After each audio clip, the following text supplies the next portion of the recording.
So, welcome back.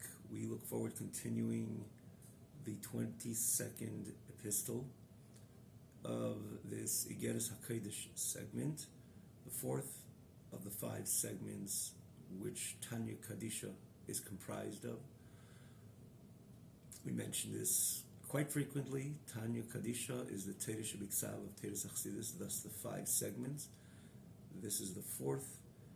We are holding here at the 22nd. We merited to conclude the first 3, Okuti Amorim, Shaykh Vemoni, Igeres HaTshuva, and we're holding Igeres HaKodesh, and we merited to reach this 22nd epistle. Igeres HaKodesh has 32. With the grace of Hashem, we merited to learn up till this point, and we're holding right now in the middle.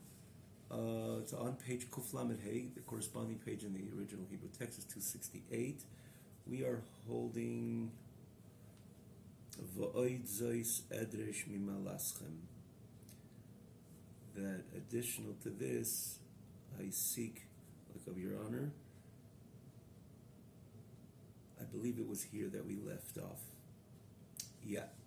So what are we talking about? You got to see the last week's class. Where do you find last week's class? On the wherever you're watching. But this is the advantage, as we mentioned many times. The Tanya, the original website, tanyaonline.com. All the previous classes are lined up on the left side of the screen. The latter classes on the top. So this class, I believe, is the 4th, 5th, perhaps 5th on this epistle. And so all the previous classes are lined up again on the very top of the screen. On this class, on the very top of the screen, so you could, if you're part of the class, you follow the class. So you don't have to look there. You're holding at the point of what we're holding, whatever we learned together in the last few classes on this subject in this Igeres HaKodesh. But if not, it's just really a click away to be able to appreciate what is the Va'oid Zeis. Additionally, what did we learn last week with Alter Rebbe asked and pointed out that Alter Rebbe says Va'oid Zeis. And more so, I will just say that we spoke about this. Alter Rebbe kind of makes this kind of conditionary. It's contingent upon this following. Where do we know it's contingent? Perhaps it's 2 separate ideas. Alter Rebbe makes it very clear on the following page that really one is contingent on the other. What is contingent on what? So what Alter Rebbe spoke about in the last class, as we learned, the idea of davening.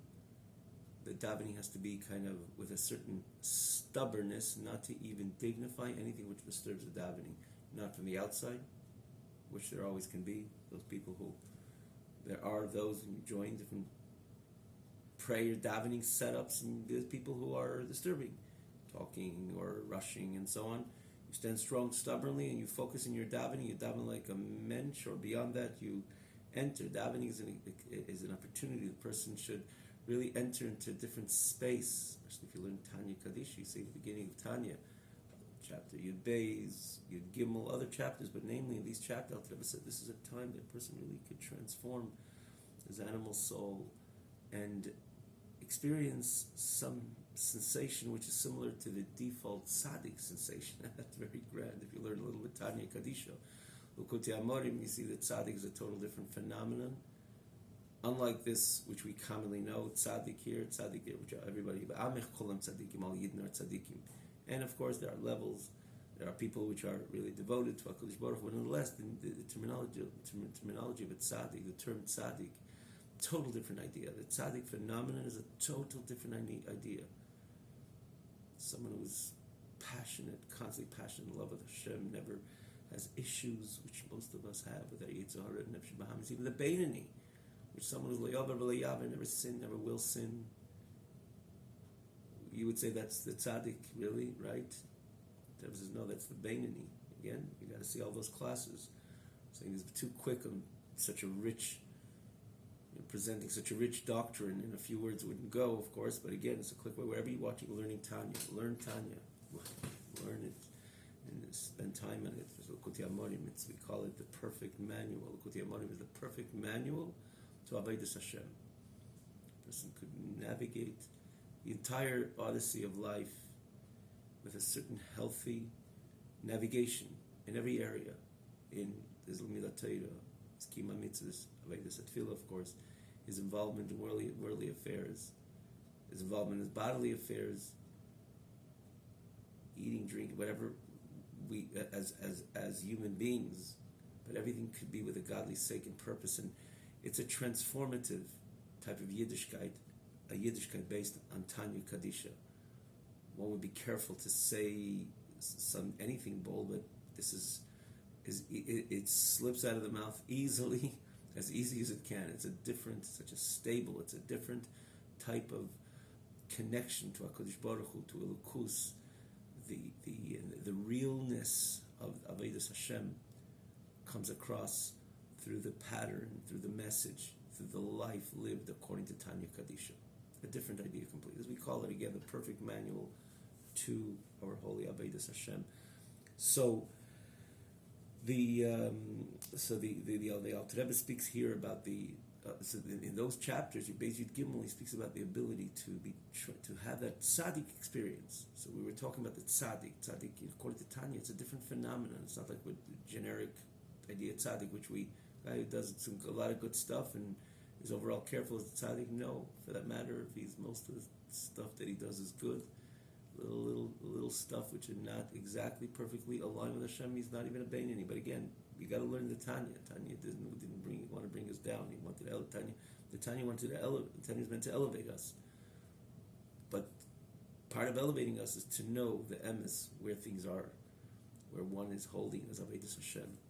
The goal, the strive of the average Yid is to be the Beinoni, not even to be the tzaddik, because the tzaddik is a different phenomenon, completely different. It doesn't have the average issues, which every person has, even the Beinoni, which someone lay over v'lo yaver, never sins, never will sin, always in line with Hashem in thought, speech, and action, which that's where Torah Mitzvahs is set up.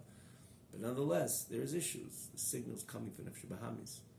Do that, talk that, think that, look there. It's the Beinoni would conquer it, not allow it to be executed, because the moment someone allows, knowing that it's contrary to the Ratzon Hashem desire, because Baruch is not a Beinoni anymore, he's less than a Beinoni, which we know that what that terminology is. But nonetheless, the Beinoni has issues.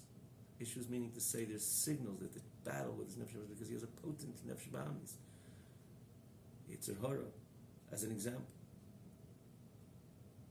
The Tzaddik doesn't have this stuff. Now, on tzaddik itself, there's many different levels. The Alter Rebbe writes, there's tens of thousands of levels of so one kind of ridding the Nefesh Bahamis, the core, the transformation of the Nefesh Bahamis itself.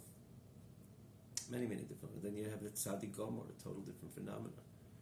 The Rebbe says the Beinoni has the opportunity to sense the sensation of the tzaddik in the time of davening. Davening is a bonus. Complete transformation of the Nefesh Bahamis. That's why it's so special. It's so precious. That's why the Alter Rebbe writes, Yom Hashem. You have such opportunity. God gifted. So the writes, Meichad the God who comes from Hashem every time you stand to daven. The Hashem opens up a new window that you could tap into something totally different and new. This is the uniqueness of davening, even vis-a-vis every single other Avodah. Avodas Hashem, which we know is Torah and those chassadim, mitzvahs, and so on. This is the message of the Alter Rebbe, to be stubborn with our davening, means to not allow any message from the outside and from the inside. Now the inside we know we start davening and sometimes we're in a total different place, and then we realize, and we start fighting with this. How did I just made a decision? I'm not going to be at that place. I'm not talking about even places which are prohibited, but even, we mentioned the story last week, the guy in Leipzig, which was a business, a kind of a market, a huge market for business industry. It was a business industry in a location, that is. And he was standing there and doing some business and looking for opportunities, and all of a sudden he feels a bang on his chest, and he looks around and he sees nobody's there, nobody's around. And he's frightened, of course. And a second later it happens again. This time he's really bewildered. realizes he's in his shul, his little shtetl, and he started Shmin Esra. And Shmin Esra is 2 times, which we bang on our chest. There's a way of tachnu, which we say later on, but this is kif chatonu kivashonu, so we bang on our chest. He was sitting in davening in his shtetl, and he was banging his own chest, but his mind was in Leipzig. That's the problem with bayis, inside. So how do we conquer that? Something the person says, I'm not going to my office in the middle of davening now and do those fascinating deals. It was in the middle of davening, those fascinating deals, that things feel so real and so palpable, but then you realize it was just a little like it was a balloon of air, if you will. The reality sets in, and then of course you have to work, and you really have to strategize and work hard to make that parnasa or whatever. Work hard, you don't have to work so hard, it depends. But again, it's the idea that we enter davening, and Al Rebbe explains in the 28th chapter in Likutei Amarim why that is, that before davening we don't have that experience, after davening we don't have the experience, precisely in the middle of davening. Why so? Why does it work always that way? Al Rebbe explains, 28 Likutei Amarim, it's a click away, even on this site or wherever you are, learning Tanya. In the first segment, Likutei Amarim, the first segment that is. So here the Al Rebbe's message, how stubborn we have to be. Meaning to say that don't even, like in this very case, someone starts davening, and he's holding a Shiva Shefteinu in the middle of davening, and he realizes he's in Leipzig one way or another. This type of Leipzig, that type of Leipzig, Fifth Avenue, and I already decided I'm going to focus.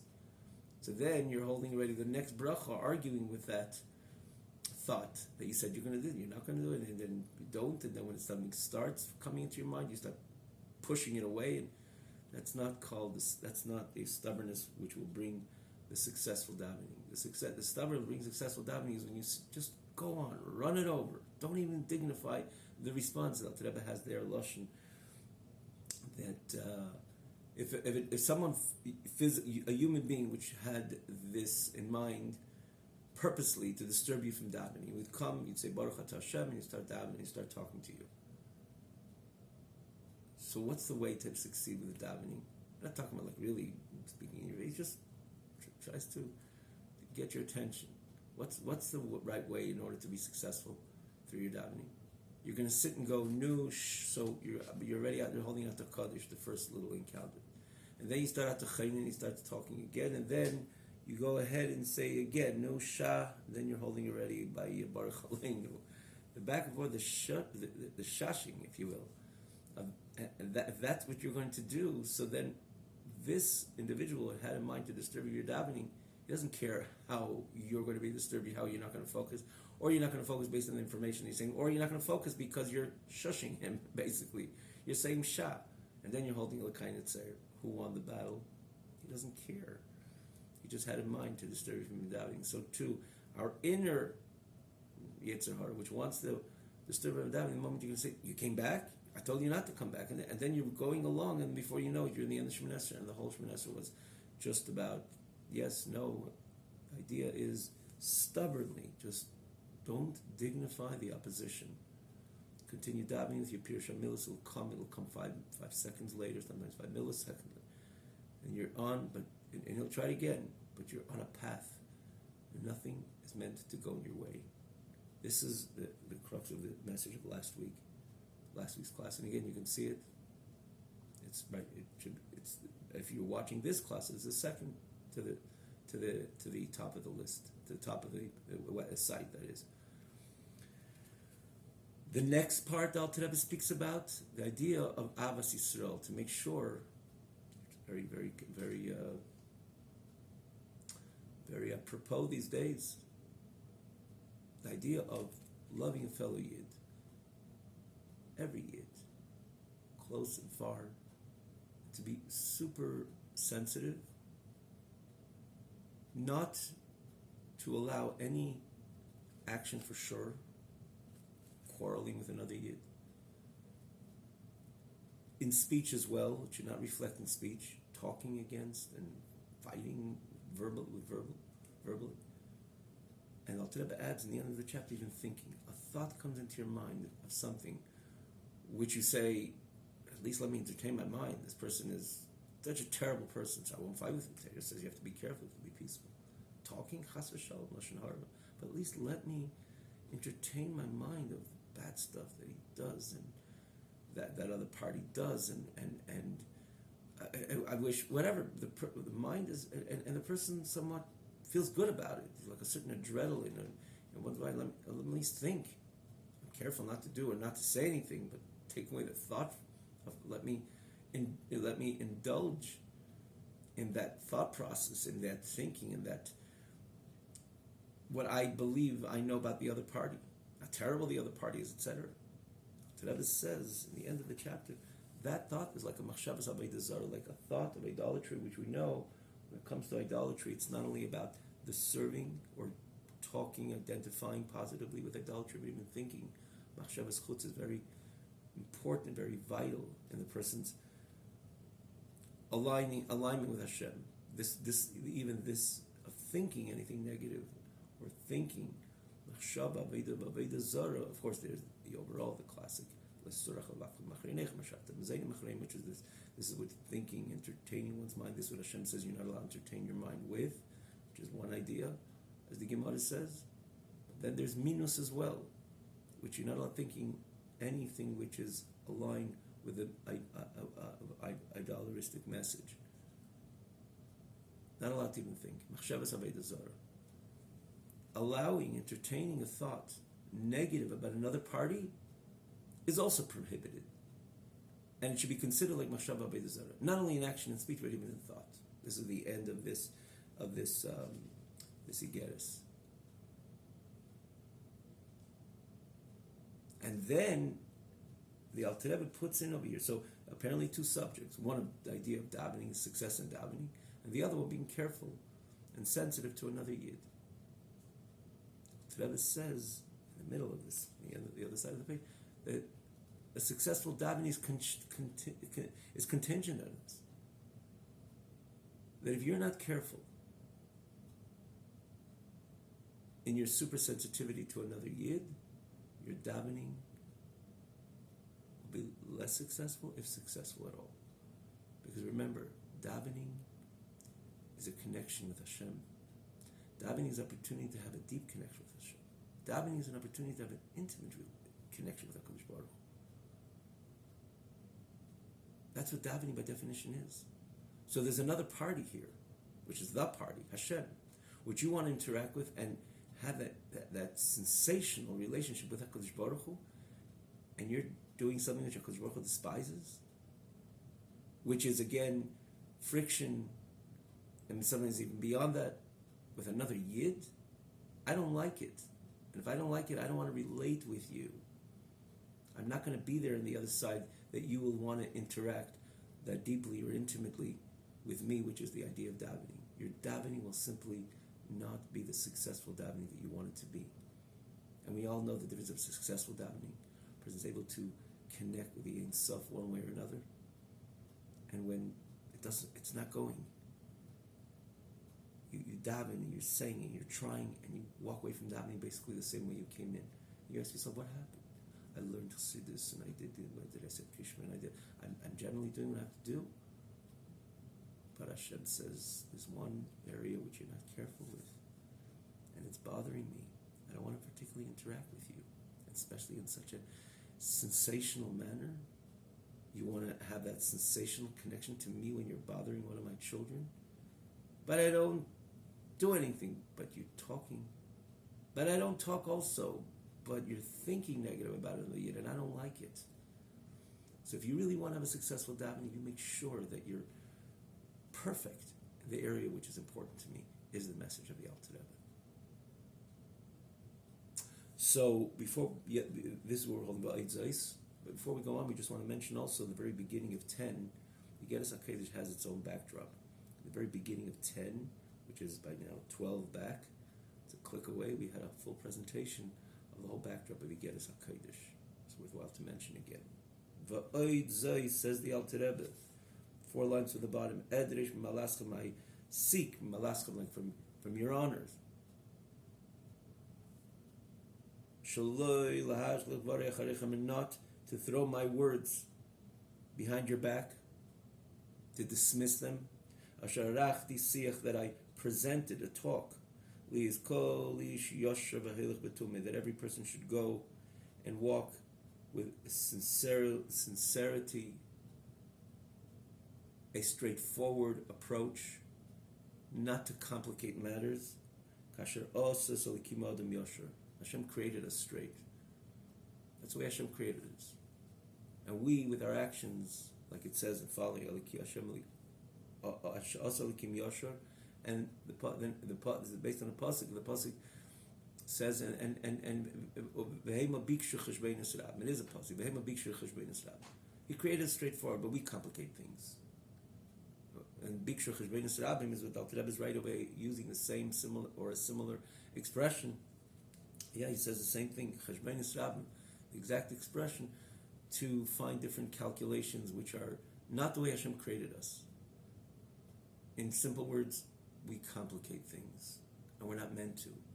And Alter Rebbe says, I presented a talk, and I want you to remember this, which I presented. The Alter Rebbe speaks about this quite a few times, and it's referring to a particular time when the Alter Rebbe presented a whole talk. People should be yosher, straightforward, sincere, and not to complicate things. And the Alter Rebbe says in this area as well, of your connection with another Yid, to do the way Hashem created Yosher v'lei, don't ask and don't seek calculations from HaKadosh Baruch Hu, which is the one who orchestrates the steps of man, the thoughts of man and his conspiracies, if you will. Don't mix in to Hashem's work and say, Hashem, I think you should have been doing this differently.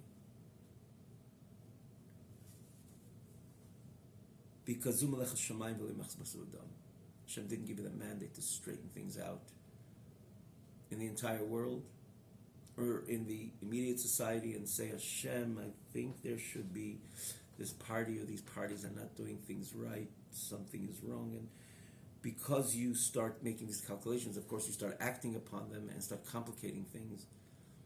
And eventually, what is the space between that and actual quarreling with another Yid in action, in speech, but namely in thought, which is also prohibited, which is the message over here. Don't mix into Hashem's cheshbeinus. Don't mix into Hashem's calculations. You want to pray to Hashem that things should be, there should be the seamlessness between the Elokus and Elam Haza. Of course, everyone could. But don't establish kind of a certain authority to mix into Hashem's business. Say, Hashem, you got it wrong. No, that's Melech HaShamayim, it's not Melech HaBasar V'Adam. Ulahami b'emunah shleima, to believe with complete faith in mitzvah Chazal, in the mitzvah with our sages of blessed memory, mandated us. You should consider yourself, or be humble. Literally translated low-spirited, but humble is the message. Bifnei kol odom, in front of every single person. Every single person. Many people I feel humble with, but not every single person. I'm not ready to be humble in front of every single person. I know too much that I should be humble in front of every single person. This person, that person. I know too much about them. How could I be humble in front of them? How? You have a good question. But remember, Hashem told you. Hashem gave over through the sages of blessed memory that you ought to be humble in front of everybody. But what about that person? Yeah, in your mind, you don't figure that this is okay. You're establishing that Hashem is erring one way or another. Yes, of course, when someone's doing a lot of bad stuff, and if you have the opportunity to rebuke, to fix things, you're meant to. It's also your mandate to rebuke your fellow friends. Even there are conditions how you're meant to approach this mitzvah of rebuking. Yes, you should not shy away because it's a mitzvah in the Torah. We cannot say, I'm not comfortable. That's what Rebbe writes in the very beginning of Tanya. If you do that, if you don't rebuke when you're meant to rebuke, one is called a Rasha. He brings it over here from a Gemara. Someone has the ability to protest and he doesn't. It's called a Rasha. We must protest when something is not the way it's meant to be. The story of Pinchas as an example. He didn't sit quiet and say, let things happen. Let me not mix into the ways of Hashem. To look at that message, that's misconstruing this message over here when something is there and you have the ability to change and protest and make a difference, of course you have to. It's not mixing into Hashem. Hashem tells you to. And therefore you must act upon and do it in the right way. And of course, again, in this to rebuke, to chastise a friend, is also there are rules and regulations, but do it. Of course you can't stand back. It's a mitzvah today like any other mitzvah. I'm not interested today in putting on tefillin. I'll put it tomorrow. No, you have to put on tefillin today. You must protest when something comes in front of you and is not aligned with the Shulchan Aruch. Of course, you must protest today because this is your mandate. But that's not all we're talking about here. You're talking about something which a person is not in a situation that he could protest and make the difference. It's just an overall. I can't make the difference, but I can't understand why this is functioning in a certain way. Well, you have a good question, but don't start acting upon, and maybe don't even establish this cheshbon itself in the very beginning. Keep your yosher. Hashem created you yosher.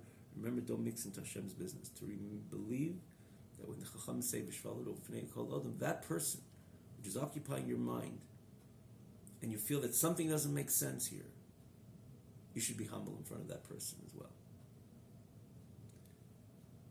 Then he says, because that's what Taita says, you don't need a reason, but he says, Yitzive Milsa, there's an established word, the talking pisgama, which is again an anchored, a structured saying. Everyone is more corrected than the other, literally translated. You're also not perfect. There's a lot of imperfections, and maybe less of that in your Avodas Hashem. The other party, let's say, in areas which you are perfect, let's say the other person's not perfect, but he has a certain misukon, and you should look at him more corrected than you. Kol echad misukon mechavede is not like the balance. I have something wrong. He has something wrong. Let's try to figure it out, and I'll make some peace with myself that this is the way it is. No, you look at the other party and say he's more mitukan than me. He's more corrected. There's more of a correct life than me. And therefore, of course, I'm going to be humble in front of him. But there's this is what this was part of the message. Don't mix in. You must be humble in front of everybody because everyone is mesukan mechaveri. Kol echad mesukan chaveri. Uksiv in the pasuk says, Kol ish Yisrael ki ish echad chaveri. That every single, all Am Yisrael are like one. Brothers, Kimeshe Ish Echad Mechuber Mevorim. In other words, like this, that all Yidden are one. To what degree? They're like one organism, like one person. And just like Ish Echad Mechuber Mevorim Rabbi, one person is combined from many limbs, many organs. Will be Pordom Negebelev. And here the Alter Rebbe alludes to this, what we said in the very beginning of today's class, that I want to tell you, and this really begins from Uksiv. We're like one party, one organism. And Alter Rebbe's message is that when there is a separation in the organisms of a one person, where does it reflect first? In the heart. Because the heart is a central organ which everything circulates from the heart and everything is connected to the heart as we know it. And if there's a separation in limbs and organs, the heart feels it, first and foremost. Says the Alter Rebbe, how do you daven? With what do you daven? Of course,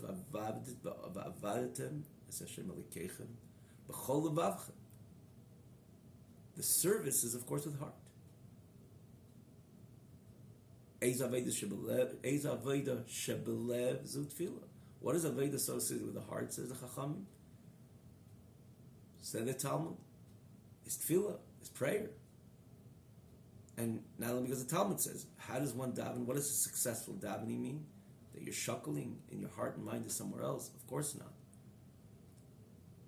And more so, your mind is on the davening of the words. It's also not the real deal. The idea is that you become passionate with HaKadosh Baruch Hu in your davening.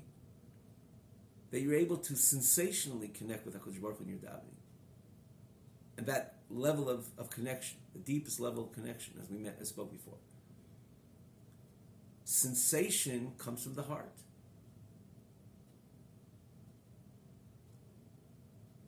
So of course, davening is with the heart. The successful davening is with the heart. That the heart attaches and connects deeply and intimately with the On High, with HaKadosh Baruch Hu. So if you're going to have that fragmentation with another party, another yid, you should appreciate it like there is a disconnect and disalignment of one limb and another, which usually by a healthy person, it all works, all the limbs are together, they work in unison. There's the blood which circulates from the heart. Of course, it connects with the liver, but eventually it circulates the entire body. And that is the reason why every limb and its synthesis with another limb is so important,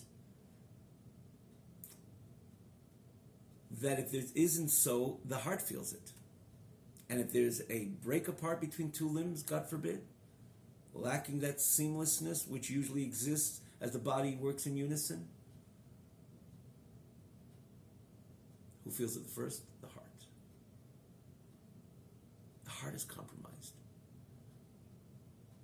Says the Alter Rebbe, if you have that friction with another yid, and because the whole Am Yisrael is like one organism,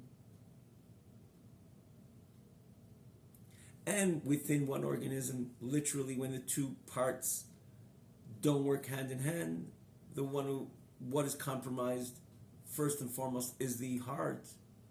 So when you have that friction with another yid, and because it's all kol ish Yisrael chaver, kol ish Yisrael ki ish echad chaverim, like we're like one organism, like one human being, that's going to compromise the heart. Your davening, you will not succeed in your davening. That's the message here. Let's see it inside. The oneness of Am Yisrael is not like a bunch of parties together. It's like one party, one human being, one organism. When you look at one party, one human being. Chub or Meivarim Rabim is comprised of many limbs. Will be Pordom when they're separated. Negeh, what feels it first? The heart. Beled. Kimimeno Tesis Chaim, because life comes from the heart. Vitality comes from the heart, as we know it. In Kinanachnu Yes Koloni Ki Shechad Mamosh. Am Yisrael, to be together as one, is so crucial. It's so essential. Because that will be tikkun ha'avodah belev, with a chav tikkun. That would establish a healthy establishment of davening. It'll establish a healthy avodah shebelev, a healthy davening. So your oneness with another party will allow you to daven smoothly and seamlessly and feel that sensation of connection with Kodesh Baruch Hu. Because you don't, the heart, which is the davening, is right away going to be compromised. And the Alter Rebbe says it positively.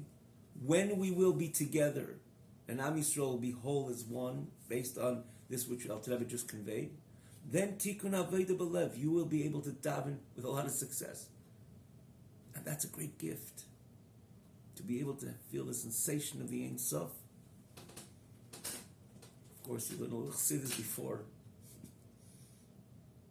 We mentioned last week, the famous Chassid says, whoever allows himself to fall into other taivas, other lusts and covets and desires, they never appreciated a good davening.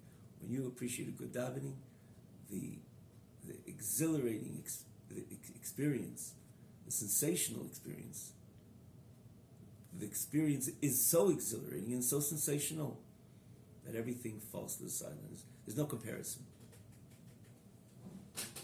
Davening is a very, very special avodah, and we have success in our davening, that we're able to intimately connect with the Ein Sof. There's nothing like it. And it doesn't mean the entire 45 minutes the person's there. Even a moment of that consumption and of that consuming in that connection, that deep connection with the Ein Sof, there's nothing like it. It's pleasurable. It's a tainug. Well, Rebbe has so many times, I think we mentioned last week as well, the ashrei, the osher, the idea of the tainug comes to expression precisely when a person davens. Tainug atzmi. It's an incredible pleasure, a delight. And who doesn't want to have that delight? Who doesn't want to have that pleasure? Who doesn't want to have that excitement with the lukus? If someone is sane, of course, that's the best taiva, if you will, to have that ability to connect intimately with HaKadosh Baruch Hu. Says the Alter Rebbe, if you want to have a successful davening, make sure there's Ahavas Yisrael, that you love every single yid, and you don't establish this break with another yid, because if it's a break with another yid, we're like one organism. If there's a break with two limbs, the heart feels it. The heart is compromised. The heart is your davening. You stick with another yid. You make sure that all yid in kolonik echad, ka'achadim ki ish echad, tikkun haveda belesh belev, you will have a successful davening. And Alter Rebbe says very briefly, but he says it clearly. Mechlal hein, atashemei alav. He just says mechlal hein b'cholu. There's a famous rule: from the yes we know the no. That's, you ever take the saying mechlal hein atashemei alav. From the positive we know the negative, which means if we're not going to be careful with another yid, you're not going to be successful with your davening. And that's the big loss. Enormous loss. Particularly someone that wants to have an exalted type of high-leveled relationship, a deep relationship with HaKadosh Baruch Hu. Big investment, he invests. There's davening. He learns the Pirush HaMilvah and Chassidus before davening. What a loss. Why? Because I couldn't get along with another party. That's right, we're going to reflect in the lev in your davening. Keinema, this word says, Lav shechem echod dafka, to serve HaKadosh Baruch Hu one service. What's the echod? The pasuk is telling us that the achdus, the la'ov day of davening, of that one service, there has to be the achdus dafka, the echod. When there's the echod, there'll be a successful la'ov day. Kein avu v'yedidi noveno litrech b'cholei b'nefesh liskaya v'srei b'libai. And therefore, my beloved, my friends, I beg you. No v'no is a double expression. No v'no, please and please, which means I beg you. Litrech b'chol lev, I beseech you, to make an effort with all your heart and soul to anchor the love of a fellow yid in your heart. And man, the negative of your friend, do not even think in your heart. As we mentioned towards the end of this epistle, the Alter Rebbe is going to even say that not only not to do or not to talk in this spirit of quarrel with another, but not even to think. It should not even ascend on your heart forever. And if it does come up as a human being with an nefesh bahamis, these signals can come just like the nefesh bahamis sends signals to our minds and hearts, this which is not aligned with Hashem, and we're meant to throw it out immediately. Actually, he speaks about this idea in Perikid Beis, that it's meant to reflect also between man and his fellow friend. But here the Alter Rebbe says it very clearly, that these signals can come because you still have a nefesh bahamis. Nefesh bahamis will send you that signal. Think about a negative thought about another yid, like he says, sends other signals, a negative thought, this which we're not allowed to entertain our mind with. What do we do with them? We got to send them out right away. The moment we know, we identify it, out. So that says b'shtei yadayim, throw it out with both hands. It's a famous word also. Well, what's this b'shtei yadayim? Look at the end of chapter 12 in Likutei Moharan. It says b'shtei yadayim. It's b'shtei yadayim. Throw it out. What are we? Is it with two hands? We throw it out of our mind without using two hands. Certain people use their hands, but their mind starts absorbing all the nonsense. No, we do it with our mind. But what's b'shtei yadayim? Al Teva says sometimes from yid. We go like this. No, chas v'shalom. I'm from yid. I don't. But a little bit we allow it to entertain, knowing that it's not what Hashem. It's not aligned with the Teidas Hashem, with the Ratzon Hashem. Hashem doesn't want it. He doesn't want us to entertain our mind with it. It has to be b'shtei yadayim, like an absolute out. In the same time, similarly, rather, that Hashem sometimes sends us signals about negative thoughts, and the negative thought consists of negative about another, thinking negative about another party, another yid. Okay, and Hashem sends its signals, but just like any other negative signal, a signal which is negative Ratzon Hashem, contrary to the desire of HaKadosh Baruch Hu, what do? I just throw it out. And especially as a Beinoni, it could come back in 5 minutes or 5 seconds or 5 milliseconds later. What do? I do the same thing, just out. I'm not going to tend my mind with this, what Hashem says. You're not allowed to entertain your mind with. Out. So in this case, v'im tala, and if the Hashem does send you that signal, you have to fenim liba, like uproot it from your heart. Like kihindif oshon, like you push away smoke. You're not interested in smoke, you just out, you push it away.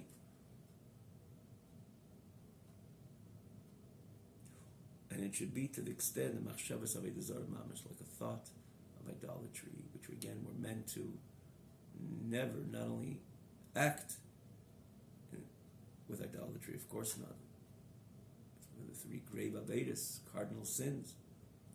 Talk with our mouth, identifying positively with certain idols, prohibition, X. Hashem says even thought of avodah zarah is also prohibited. So this, as we know, the Rebbe says thinking negative about another yid should be considered like machshavas avodah zarah. Therefore, out, not entertaining that. Now, the Rebbe points out something beautiful over here. Talking against another yid, talking lashon hara, is similar like the 3 cardinal sins, as we know the Chazal tell us. Talking lashon hara, my friends, remember, talking lashon hara is not just lashon hara.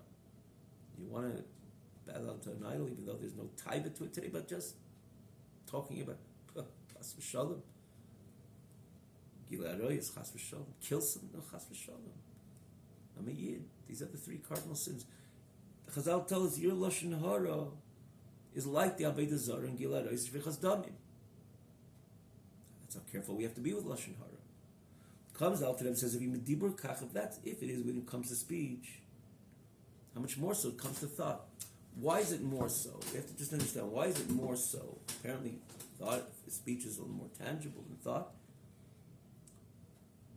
But as the Alter Rebbe, again, if you learn Tanya, you see the Alter Rebbe says, in the end of the day, thought is much closer to our nefesh, to our soul, than speech is. That's why thoughts are Meshetet is tummy. We never stop thinking. We can stop talking. You should a little more. But we have the ability to stop talking, but the machshava is Meshetet is tummy, is always flowing. And the simple reason is because dibur is a step away from it. It's a nafshis dikakayach, very much so for that matter. You know, to the contrary, we find, let's say, animals think always as well, but they can't talk. Because talking is, from a certain perspective and point of view, connected to the nefesh of the Adam, more than machshava, from a certain perspective and point of view. That's why the gift of speech is given precisely to the nefesh Adam, to the soul of man. But on the other hand, it's still a step away from the soul, and therefore the soul exists while the talking could stop. Thought is so close to the soul. From this perspective, thought is so close to the soul, and therefore the soul is, so the thought will also is. It's always Meshetet Tamid, it's always flowing. Because it's so close to the soul. So that there's as if in Medibur it comes to Lashon Hara.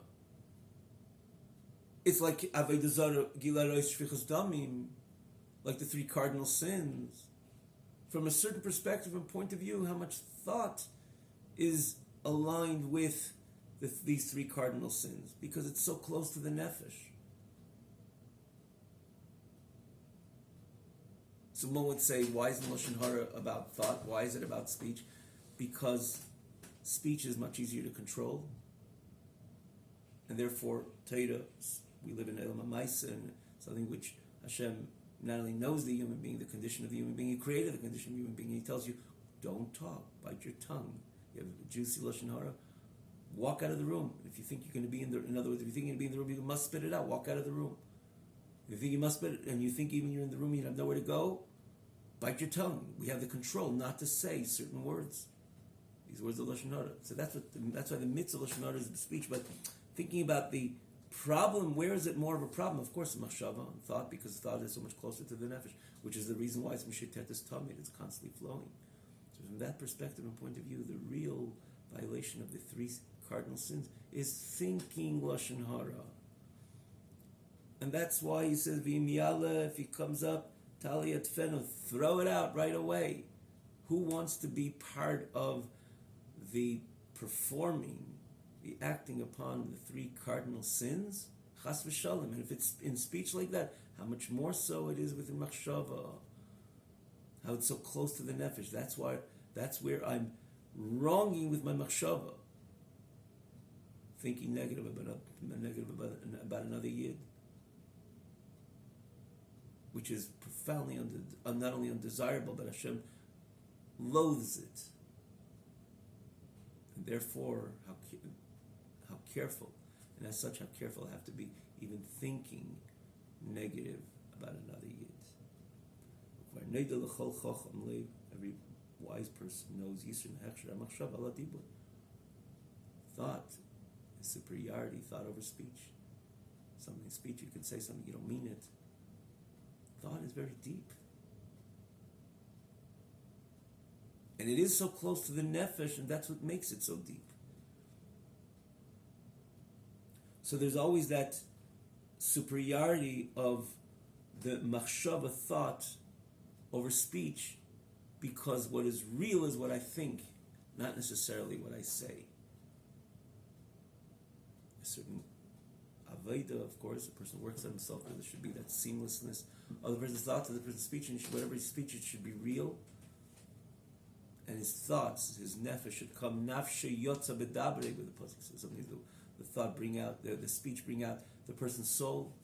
His true deep thought process comes out in speech. Wonderful. There's that seamlessness between speech and thought, but not always it's like that. Perhaps most of the time. And again, there are different levels. Which that tells you the depth of thought, the superiority of thought over speech. And that's why we have to be careful, perhaps even more than speech, not to allow a negative thought about another party to come to our mind.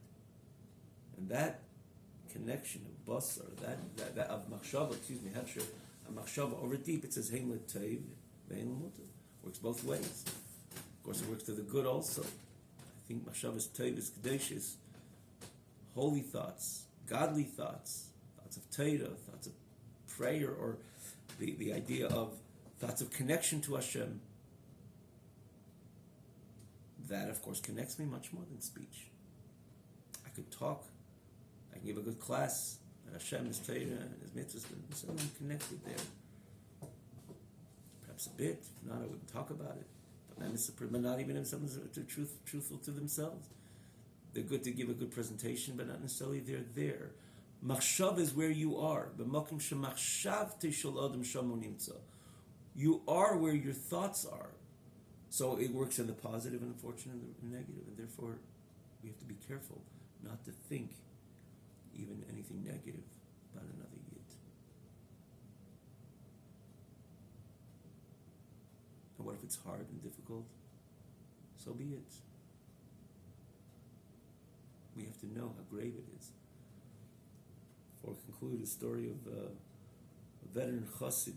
He once said, Mendel Futterfass, his name was Mendel Futterfass, and he said I forget the name of the chassid he was talking about. And this person, someone who lived and breathed chassidus, Tanya, he was a unique chassid, which was an Eved Hashem. He served HaKadosh Baruch Hu 24/7 and Mesiras Nefesh. for Torah mitzvahs. I forget what's the name of the chassid he was referring to, and he said he was once by a Fabrengen, or I heard of someone about the Mendel, I can't remember. But anyways, either way, and they were sitting together, and this chassid walks in, Mendel himself or the and they were sitting by Fabrengen, and they look at the chassid, and in the middle of talking, he starts quoting this Tanya. He says, "Gdei lashon hara kineged avodah zara," and he says the lashon of the Alter Rebbe that in the dibur kach, machshava even more so, and he starts quoting this that it should be considered ukumei machshavas avodah zara. He starts quoting this, and they were in the middle of talking, in the middle of another subject, and this chassid all of a sudden starts quoting this pedic. That's machshavas avodah zara, to think negative about the. Nobody understood what, but they picked their eyes up. They noticed a little bit distant, a party came through the door, and that party wasn't a particular, on the surface, positive, to say the least. He had flaws, serious flaws, and it caused someone a truthful chassid. It didn't. There's always something which you can't align yourself with that party. But as a yid, and this is the message of Tanya, of course you will align yourself with that, and especially when based on the Chazal tell us, shval ruach lifnei kol adam. You have to be humble in front of everybody. And that party, you look at him, he's more mitukan than you, he's more corrective than you. But because we have a nefesh bahamis, and he always sends a signal, and this was the greatness of this chassid, he wasn't ashamed to say, I have an issue right now. I have a struggle. I just saw that person, and my mind immediately, instinctively starts thinking negative. It's starting to think right now negative about the other party. But I'm a chassid, and I learned Tanya, and I'm an Oived Hashem. What's going on? Yeah, I still have a nefesh bahamis. Even the Beinani has a full potent nefesh bahamis. And he just sent a signal. So I'm going to remind myself. So he saw in the middle of his talking, he said this pedic over here to remind himself he should subdue that thought that it should not continue to be processed. So he felt he had to compel himself. So he says these words of Tanya. He was talking about something else, and then all of a sudden he hears machshavas avodah zara mamash, and quoting these few lines because he felt he needed to work on himself right now, but he did. And he held back the thought because we're not allowed to think negative about another yid. Alter Rebbe concludes this Perek Hashem Matev. This again is this epistle. Hashem Matev Mevorech Hasavim Bashalim. The God which is good, Teva Tev Laheitiv, which blesses His nation with peace. Yosim Aleichem Shalom. Hashem. The Alter Rebbe blesses His followers with peace, which means the God which blesses His nation with peace should place peace upon you, v'chayim, and life, ad ha'olam, for eternity. Ke nefesh, like a soul, oyev nefesh, loves another soul, milev nefesh, from heart and soul. Alter Rebbe, as we notice in Alter Rebbe's letters and epistles, he writes, sometimes he writes strong, sometimes he writes poignantly about certain ideas, but it comes from so much love. It comes from an area, such a loving area. Alter Rebbe himself was such a loving Rebbe. He loved every Yid. He loved every Chassid. And for real, and with all heart and soul. So even when he wrote a letter in rebuke, was trying to straighten up certain ideas, he started the letter, like even this very part of this letter, my beloved, my brothers and friends. And you have to understand, we're talking about the Alter Rebbe. If the Alter Rebbe wrote these words, it's not okay, a beautiful, like a poetic way of starting a letter. No. Alter Rebbe wrote Ahovai, the people he's writing to others, true beloved, he loves them. And he considers them Achai, his brothers. And when he writes brothers, you could be certain Alter Rebbe considers those people he's writing to as brothers, and so to Vereim as friends. And this very epistle, and again, you find it quite a few times, so many times, because the Alter Rebbe was very, very poignant in his message. And as we know, the Alter Rebbe demanded a lot and wanted things to be just right, which was the reason he wrote the Sefer Tanya, and different opportunities which he really, his message to communities, they should be strong with everything, literally. And sometimes you have to use a little more stronger words. You see in the Yigeres HaKodesh here as well. But nonetheless, it came from somebody who loves the people who he's writing to. And that's the way he used to begin his letters. And here, over here, he says, Kinefesh, like a soul, Oihiv Nefesh, loves another soul, which means I love every one of you I'm writing this letter to. Milev Nefesh, I don't love you just on the surface, but from heart and from soul. Have a wonderful night. If I may, it comes to mind, even before we conclude, that it says by Pinchas as an example. It says that Teda says that he was the son of Aaron HaKohen, the grandson of Aaron HaKohen. Pinchas ben Elazar ben Aaron HaKohen. Everyone asked the question, we know Pinchas was. It's just a few psukim earlier. To us, sometimes we don't realize, to us it's a full week when we read one parsha from the other. But if you look in the Torah, literally a few psukim earlier, there she tells us who Pinchas was. We know it on our own, but Torah is very clear. Pinchas ben Elazar ben Aaron HaKohen. A few psukim later, Pinchas ben Elazar ben Aaron HaKohen, we know Pinchas was. People who Pinchas did something very based on his zealousness. And as the Mefarshim say that he was charged by all the Shvatim, but Hashem in the end of it, and he acted, and again, he did something, he killed a Nasi B'Yisrael and everything. And people did not appreciate him, what he was doing. It was based on halacha, Kolabei Laramis, Kanoim Pegim. He had to do what he had to do. But people said it's not really genuine. Again, I'm not going to go through the whole Rashi, the grandfather Yisrael.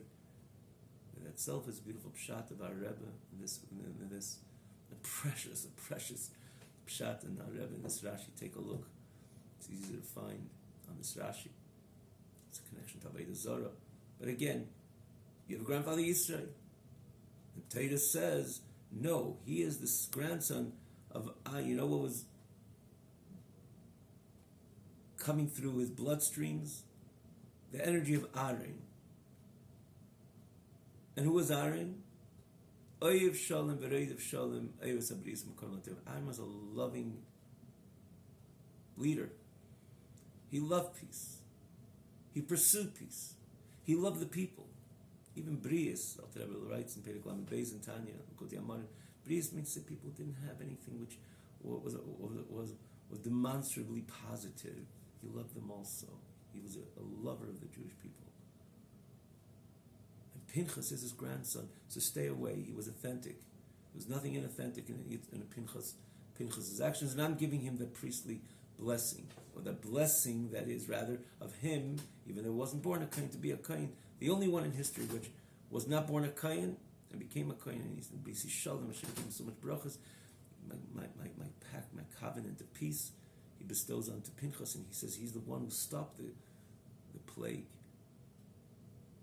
Hashem interferes and says he is the grandson of Aaron, and there was nothing negative about him. He did it kulei l'shem shemaim, all for God's sake, because Aaron HaKohen was his grandfather, and the peace and the loving, kind Aaron was reflective in Pinchas. So the question is, it doesn't sound very peaceful to go publicly and kill who? A Nasi B'Yisrael? Of course he did something wrong. And you have to do it. Because Teda says, it was his mandate to do it. He went to Moshe Rabbeinu. Moshe Rabbeinu is the one who reads the letter. He should be the one who is going to execute this, and he did what Hashem, what Allah says. That's fine. But where's the Aaron over here? Where's the peace over here? The peaceful the composure. The action, this whole thing didn't seem very peaceful. So what is Abish saying? His grandfather was Aaron. Okay, he's really good, and he's really genuine and really authentic. But the peace idea, where is the peace idea? In this action itself, you don't see something very lovingly or very peaceful. And the answer to this is, I say this because, again, it's a pro for today, but nevertheless, you look at the Alter Rebbe. Peace doesn't mean that it's all good, let's be peaceful.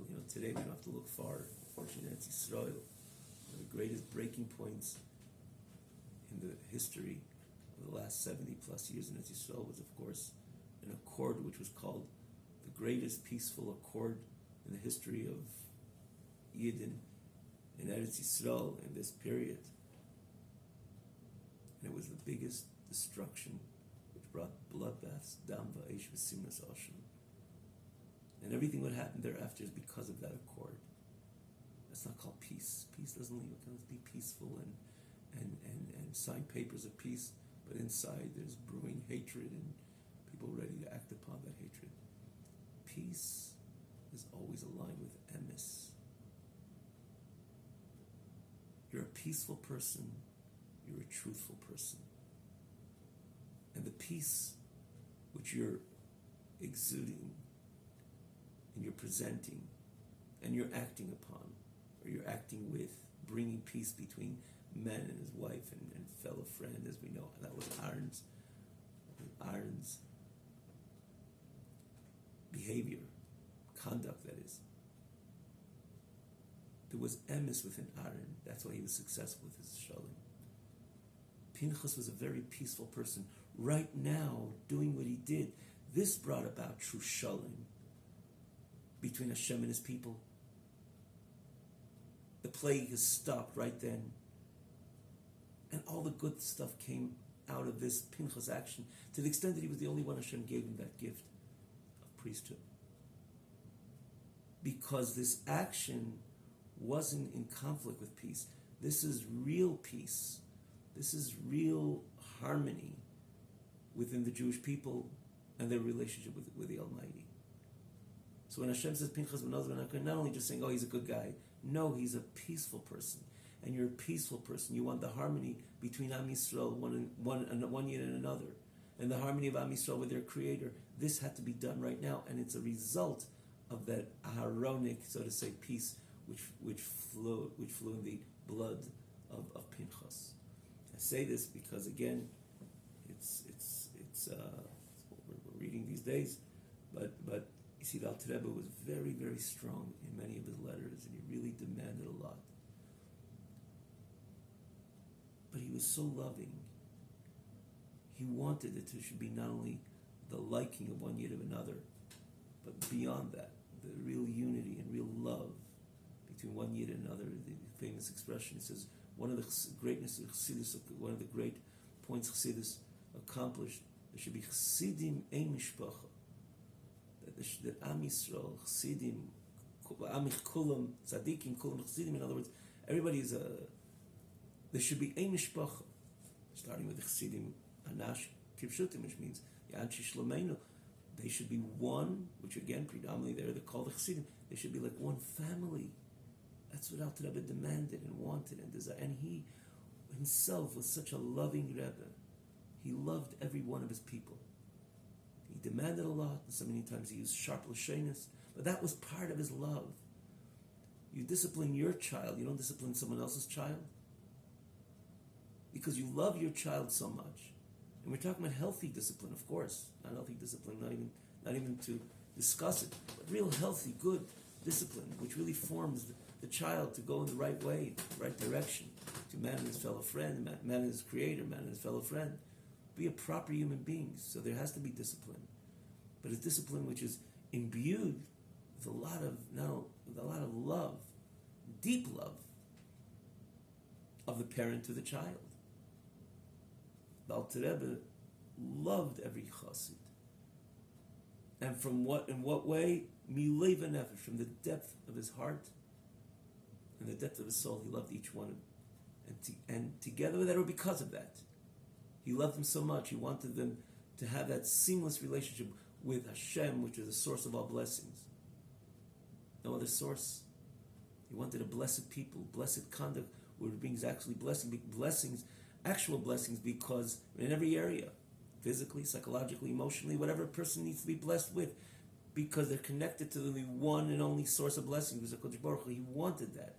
So every rebuke of the Alter Rebbe and every some strong lashon many times of the Alter, it was founded and based on the loving connection between the Alter Rebbe and every single Yid and every single Chassid and every member of Am Yisrael, and that love came mileiv nefesh, individually even, not only collectively. I love every one of you, mileiv nefesh, from the depth of my heart, the depth of my soul.